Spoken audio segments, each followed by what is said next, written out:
As always, I welcome you to The Truth in a Nutshell. I am Michael Boldea, your host, and before we begin today's teaching, I just wanted to apologize for the lengthy time lapse between these 10-minute YouTube teachings. We have started to fill them regularly, so hopefully you'll get everything. If I'd been called to do only one thing, it would be easy for me to keep abreast of it and be faithful in the continuity of it. But since I'm juggling a handful of projects all at once, whether it's filming longer 30-minute teachings, writing books, doing radio programs, or interviews, or preaching in churches, time is in short supply. Couple that with my twice-yearly trips back to my homeland to check up on our work there, and, well, you get the picture. Time is a commodity, make no mistake about it. Only when we begin to gray at the temples and have already passed the halfway point of our existence do we begin to appreciate how fleeting time really is. And we begin to make every minute count. Speaking of making every minute count, today we will be discussing the attributes, the qualities, and the prerequisites required of a chosen man or woman of God. Many individuals either want to be chosen of God or claim to have been chosen of God, but are unaware of all that God requires when He chooses and calls a servant to His service. We cannot serve God on our terms. We must serve Him on His terms. We cannot go about fulfilling our callings the best way we see fit, but as God would have us do it.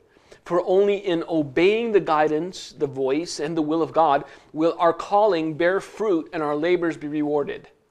To be a chosen individual in God's plan is to be ready to submit to the authority of God and be at His disposal for the fulfillment of His plans. When we are called of God, then our will, our aspirations, our dreams, our estimation of ourselves, they all have to disappear, along with our pride and our sense of self. One who is called becomes a servant who was chosen to fulfill a purpose in order to bring about the plan of God. They must surrender or acquiesce their will, their wants, and submit to the authority of God completely. A man who was chosen of God, yet is very rarely spoken of in many a church, is Joseph, the husband of Mary. We speak of Mary often enough, we speak of the manger often enough, we speak of the birth of Christ often enough, or at least some who still cling to Jesus still do. But as far as Joseph is concerned, for many he is a footnote in biblical history and nothing more. Being one who has great respect for those who do not hog the limelight, for lack of a better term, but are content with being humble servants away from the spotlight, I want to discuss the life of Joseph for a little while and see what is required of one who is called of God by understanding the true measure of what was required of him. Matthew 1:18-20 says it this way, "Now the birth of Jesus Christ was as follows. After his mother Mary was betrothed to Joseph, before they came together, she was found with child of the Holy Spirit. Then Joseph, her husband, being a just man, not wanting to make her a public example, was minded to put her away secretly. But while he thought about these things, behold, an angel of the Lord appeared to him in a dream, saying, Joseph, son of David, do not be afraid to take to you Mary, your wife, for that which is conceived in her is of the Holy Spirit." So here we have a man to whom Mary was betrothed, and before they could be together, he discovers his fiancée is with child. Now he decides not to shame her publicly, but rather put her away secretly. But between thinking of putting her away and following through with it, Joseph has a dream. Now it is from this dream and what the angel of the Lord told him in the dream that we can glean certain truths in regards to what being an individual called of God entails. First, an individual who is called of God must obey. Once the angel of the Lord told Joseph what he must do, and that the child that was conceived of the Holy Spirit, he followed through without delay or further inquiry. Joseph knew God. He had a relationship with God, and because he knew God and had a relationship with Him, Joseph obeyed when God spoke to him. The angel of the Lord knew Joseph as an individual. His greeting was specific, as the angel called him Joseph, son of David. Now, whoever you are, wherever you are, God knows you personally and intimately. He knows you to the depths of your heart. He knows every iota of your past, of your present, and of your future. Nothing is hid from His eye, and if you desire to know God, God will reveal Himself to you all the more. Now, the second prerequisite for an individual who is called of God is that they be wholly surrendered to Him. One cannot be chosen to serve, whether in small things or great ones, if they are not wholly surrendered to God.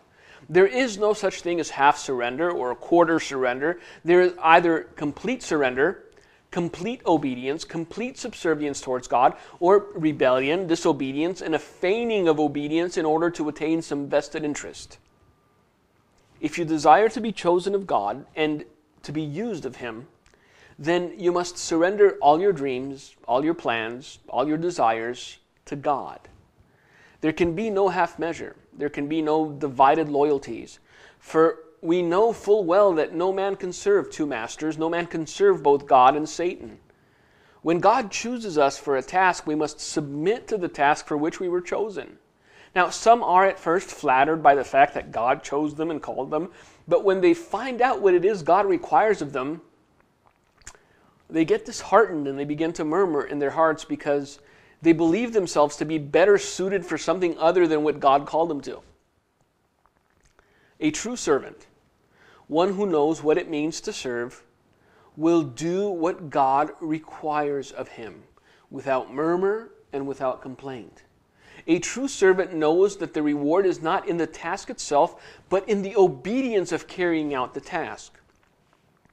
I realize this might seem like semantics to some, but I assure you it is not. Let's put it this way. If God told me to give a glass of water to someone and He told you to travel halfway around the world to help in a third world country for no less than a year, if we both carried out our duty and obeyed, we would both be rewarded because we obeyed. Not because one task was more difficult to carry out than the other, but simply because we obeyed. And this brings us to our third and final requirement or prerequisite of every chosen servant, and that is, he must accept the task to which he has been called. The greatest test of obedience and submission is when we accept the situation and the afferent results in which we find ourselves. When we acknowledge that they are allowed of God in our lives for a purpose. Now, although we might not see the purpose, although we might not understand it, when God calls us, when He chooses us and speaks to us, we must obey His voice. We must do as He commands and follow through with our commitment without murmur or second-guessing Him. In being wise servants and obeying the voice of God, we will receive the reward of our labors, and one day we will realize that all of God and everything that He commanded us to do and all that He allowed us to go through was in fact for our own good and for our own benefit. As always, a heartfelt thank you for joining us, and until next time, may God bless you. Now, since we've started filming these short teachings again, and we've gone through about 10, please tune in weekly to see new ones for as long as the Lord will give us the ability and for as long as I have the necessary time. As always, this has been The Truth in a Nutshell. God bless you.